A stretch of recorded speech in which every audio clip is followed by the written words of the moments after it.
AM Tactical. Appreciate y'all watching.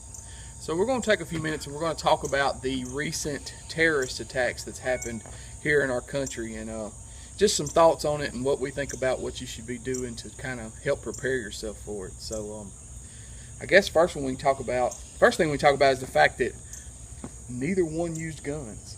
Yep. I mean, both attacks were used. One was used with bombs, one was used with a knife. That's even crazier to me, is that, with a knife, Yeah. But you see it around the world, though, in countries where guns aren't permissible, like China,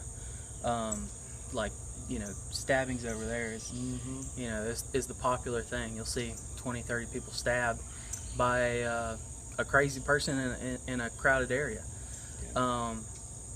And I guess we can start off talking about that one, since we're talking about knives. The one we're referring to is in St. Cloud, Minnesota, at a mall. Guy dressed up in a some kind of security outfit. I guess he thought maybe people would trust him more. I don't know. Anyways, came in a disguise. He had a knife, and he stabbed either 8 or 9 people before an off-duty officer from another jurisdiction. So basically, a concealed carrier. Yeah, basically just a guy with a gun. Stopped him. And from the story that was covered on the news, and I guess that was maybe the local sheriff or chief of police on TV talking, he said that the guy was 20 plus feet away from him.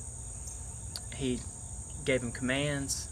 The guy got on the ground, lunged at him, covered that distance in under 2 seconds, and the officer put rounds on target. The guy went to the ground, got back up. The officer put more rounds on target before he put the fatal bullet in him. And the reason we thought that was so appropriate for us to talk about is, we get all the time. We hear 3-3-3. Yeah. 3 feet, 3 rounds, 3 seconds. That's what the majority of shootings are. Blah blah blah. That's why you can carry a 6-shot 38 special, or you can carry a little 380 pea shooter, or even for me, even a single stack low capacity gun. Exactly. And while we still preach that, hey, if you're going to carry something, if that's the only thing you're going to carry, we'll carry it. But this is a situation that kind of dispels that 3-3-3 myth, and that goes to show you that even with a knife, I mean, what if he would have had a gun? Yeah, absolutely. We're talking about a knife, a guy with a knife, and the human body is resilient. God designed us with a fight or flight response. That response is very powerful, and the only way to stop a threat, is to hit central nervous system. Yep. Or hit the brain pan. Yep. That is the only way to shut them down. Aaron Cowan from Sage Dynamics does a really good video, has a couple of videos about critical area shots, and he has a whole video focused on that central nervous system that people call it the T-zone and all that. Now he kind of dispels, I don't say he dispels that, but he talks about how it's not necessarily a T, it's a little bit different of an area. You really need to check those videos out. There's a lot of information there. I'll try to find them and see if I can link them in the description box. But the rule of 3 thing, I hate to say it like this, but yeah, the majority of the time, a lot of shootings are bad breath distance. It's a few rounds and only lasts a few seconds. But what if your time is not that? What if when the bad thing comes to you, it's worse than that? That's a niche. Yeah. That is a category or a subcategory of a confrontation. Your confrontation might be very different, and we don't want to put the message out there that we live in such a dangerous world, because compared to 20 years ago, United States, depending upon where you live, I guess, is safer. Yeah. It's safer than what it used to be as far as violence and violent crime and murders. But what we're starting to see more of is more of a an active shooter threat, which active shooters have been around for a long time. Yep. Okay, they're not new, but with the media and with social media you know, the internet, like these things are becoming more and more popular.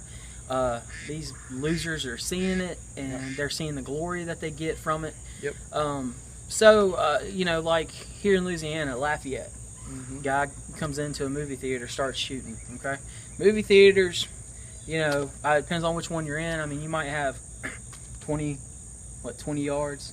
Yeah, I mean, 20 yards of space. There's some big theaters that you have even more than that. You know? I mean, it's a low light situation.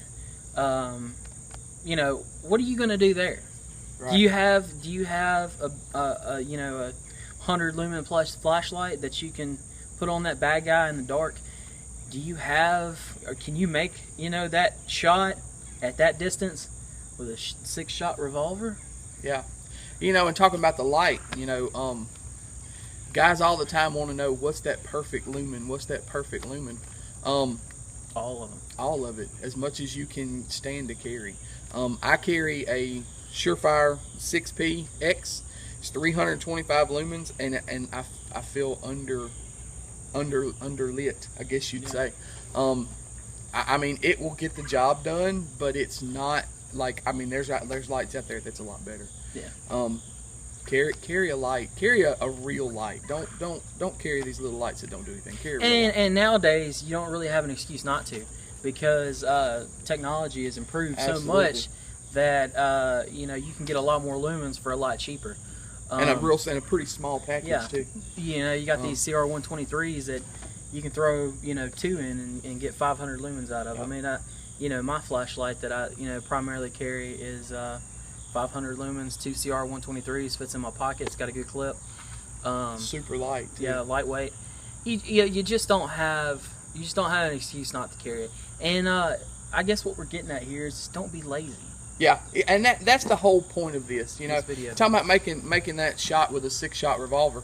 You know, those little snubby revolvers are great for backup guns, and they're good for get off of me stuff. And they're good for get off of me 333, stuff. yeah. Absolutely. But that's the only place that they shine. And to reiterate what he was saying, you know, it goes back to, if you carry a 6-shot revolver every day, and that's literally all you can carry, that's what you can carry, hey, at least you're carrying a gun. But at the end of the day, you've got to stop and ask yourself, is this the best that I can carry?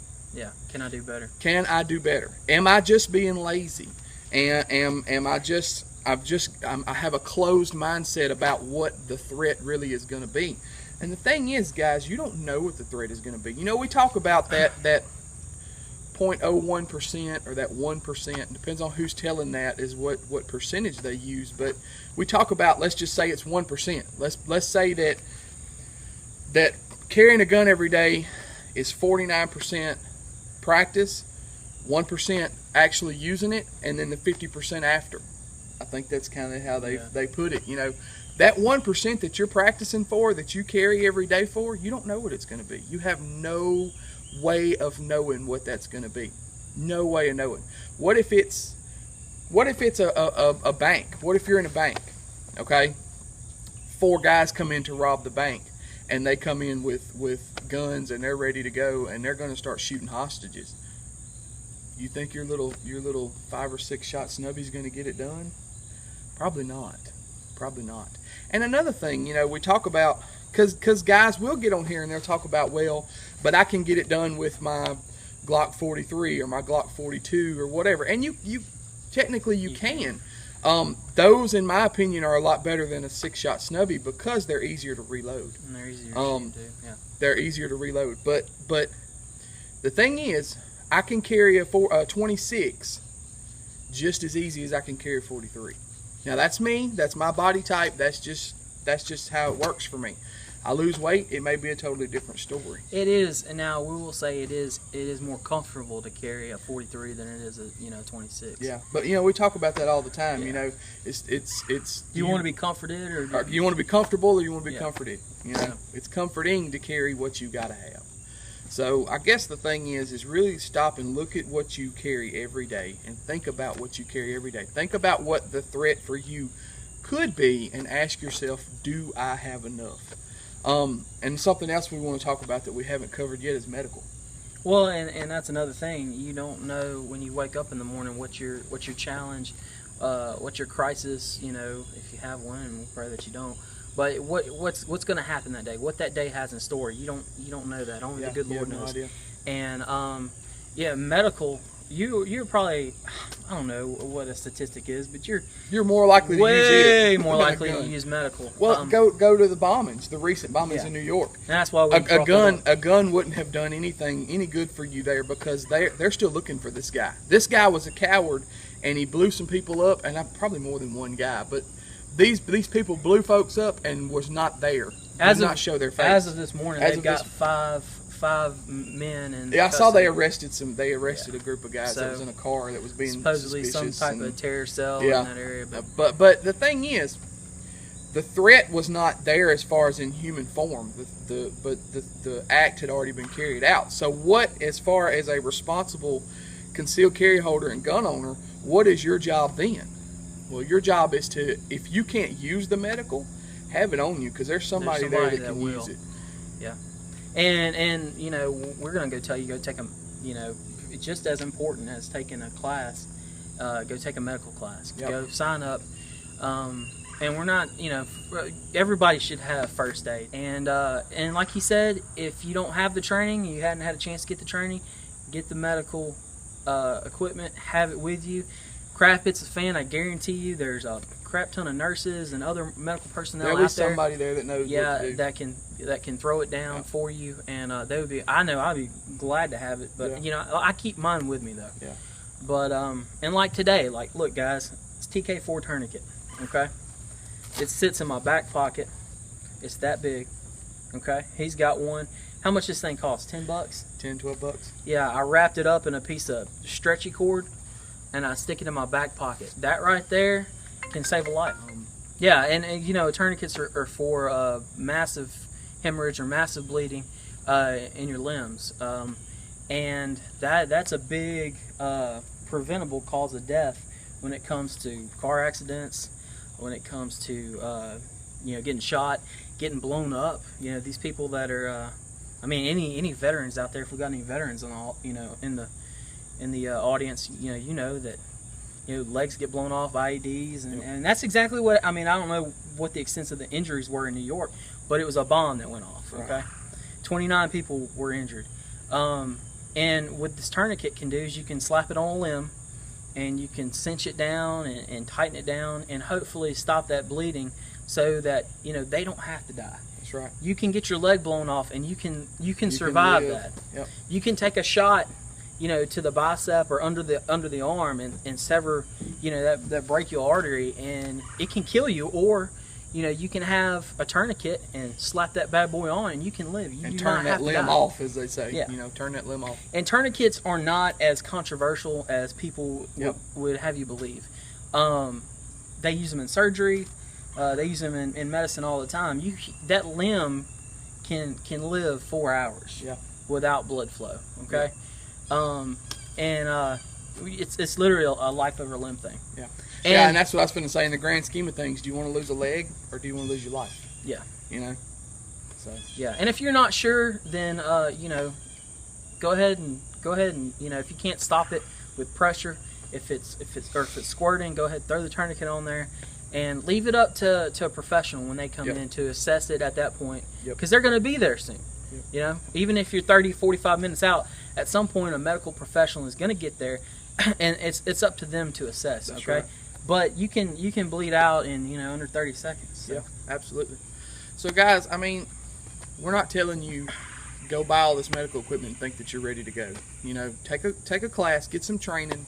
You know, learn how to do some of this stuff. It's easy to learn how to do it. There's tons of classes out to take to learn how to do all this. But carry this stuff on you. The thing is, I want you to really open your eyes and wake up and see that this stuff is here. It happens. It happens to people every day that get up that don't expect it to happen to them. Every day these people that it happens to wakes up and they don't say, well, today's the day I'm going to get blown up. Today's the day I'm going to get stabbed. Today's the day somebody's going to shoot me or shoot at my family or whatever. They don't expect it. It just happens to them.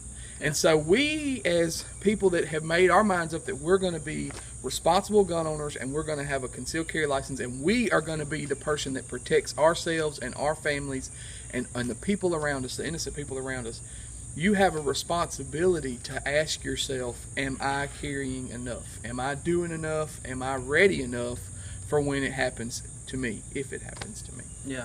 And, you know, this medical equipment can be had Cheap. Cheap.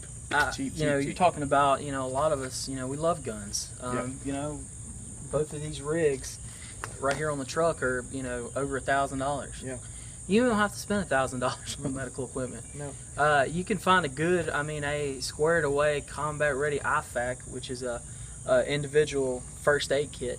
You can find that for under $100. I got you one even better than that. You can go to Tactical Response, their website. If you just Google Tactical Response and start looking and go click down and click store, you can buy a Pocket VOC, which is a ventilated operator kit, for IFAK, $30. Yeah. It's small enough that you can put in a pocket and it carries everything. It has needle decompression for tension pneumothoraxes. I think we don't recommend doing that. No, but if you have it on you and there's a doctor there, guess what? Somebody that knows how to use it is what it basically is. Somebody knows how to use it. It has tape. It has an H&H bandage. It has a TK4 tourniquet.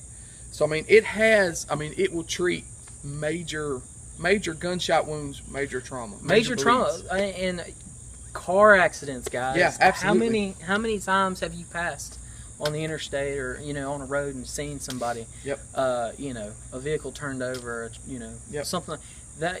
That is major trauma, and you are so much more likely to run into that than you are to, be in a situation where you have to use your gun. Yep. Now, I'm not going to knock that. I'm not going to say you won't ever see that, because your boy over here I've never had to use my gun, but I have been in the vicinity. I have been close to 2 active shooters, 2 of them, in little bitty Monroe and West Monroe, Louisiana. I've been next to 2 of them. One of them I knew. I grew up with. I knew this guy. And he went on a rampage, and he shot and killed a guy 300 yards from where I was in my office at work at that time. Another one, I passed on the road while he had a shotgun out the window shooting at African American women, saying they would come back Caucasian. There's some sick people in this world, and people want to ask you, why do you carry a gun? Why do you do this? Why do you do that? Because it freaking happens. It happens every day. You don't ever know if you're going to be involved in it, or if it's going to come knocking at your door. And that's why we preach today in this video that you need to carry more, because it may not be the 333. You might be in a parking lot up to 200 yards. Which, God, I hope that never happens. I can't hit anything. It's like 200 yards. I'd be doing good to hit it with my carbine. But you just don't ever know what's going to happen. Nope. You don't. And to touch on that, I don't know if you know this. You might not know this. We live 45 minutes away from 2 of the most dangerous cities in Louisiana. Yeah. Winfield is in the top 10 for places to not be after dark. Yeah. And Monroe is the top 100 in the country.